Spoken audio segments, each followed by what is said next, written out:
આજે ગાંધીનગર ખાતે વિશ્વ બાલિકા દિવસની વિશેષ ઉજવણી 182 જેટલી વિદ્યાર્થીનીઓએ વિધાનસભાનું સંચાલન કર્યું. અનોખા કાર્યક્રમને ઇન્ડિયા બુક ઓફ રેકોર્ડ્સમાં સ્થાન મળ્યું. અર્જુન મોઢવાડિયાએ કરી સ્પષ્ટતા, ભાજપમાં જોડાવાની ચર્ચાને આપ્યો રદિયો.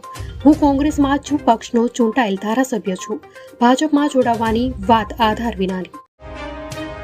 વડોદરાના હરણી તળાવ દુર્ઘટના કેસમાં આરોપી સામે રોષ. વિનીત કોટિયા પર કોંગ્રેસના કાર્યકરે ફેંકી શાહી. કોર્ટમાંથી બહાર નીકળતી વખતે ફેંકાઈ શાહી. જ્ઞાનવાપી મસ્જિદ નીચે છે ભગવાન શિવનું મંદિર. હવે ખુલશે રહસ્ય. વારાણસી કોર્ટે પુરાતત્વ ખાતાનો રિપોર્ટ જાહેર કરવાનો કર્યો ઓર્ડર. મંદિર તોડીને જ્ઞાનવાપી બનાવાઈ હોવાનો છે દાવો.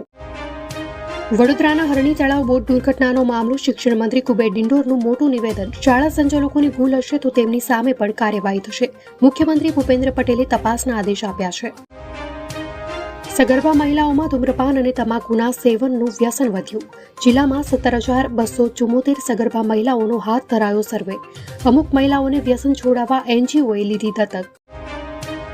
ચૂંટણી પહેલા કોંગ્રેસમાં મોટું ભંગાણ. 1500 જેટલા કોંગ્રેસના નેતાઓ ભાજપમાં જોડાયા. બીજેપી અધ્યક્ષ CR પાટીલે આપી માહિતી. જીટીયુની 22મીએ મોકૂફ રાખેલ પરીક્ષાની નવી તારીખ જાહેર. હોટલ મેનેજમેન્ટની સેમ 1 અને 2ની 30 જાન્યુઆરીએ યોજાશે પરીક્ષા. 22મીએ રામ મંદિર પ્રાણ પ્રતિષ્ઠાને કારણે પરીક્ષા રખાઈ હતી મોકૂફ. ખેરાલુમાં શોભાયાત્રા પર પથ્થરમારા મામલે પોલીસની મોટી કાર્યવાહી. ખેરાલુ પીઆઈની સાંતલના CPI તરીકે કરાઈ બદલી. રિમાન્ડ દરમિયાન હજુ પણ અનેક ખુલાસા થવાની શક્યતા. સટ્ટા કિંગ અમિત મજુઠિયા સામે વધુ એક ફરિયાદ. ઓનલાઈન ક્રિકેટ સટ્ટાનું ₹1,195 કરોડના વધુ એક કૌભાંડનો પર્દાફાશ. બેંક એકાઉન્ટ ખોલાવવા અલગ અલગ લોકોના દસ્તાવેજોનો ઉપયોગ થયાનો ખુલાસો.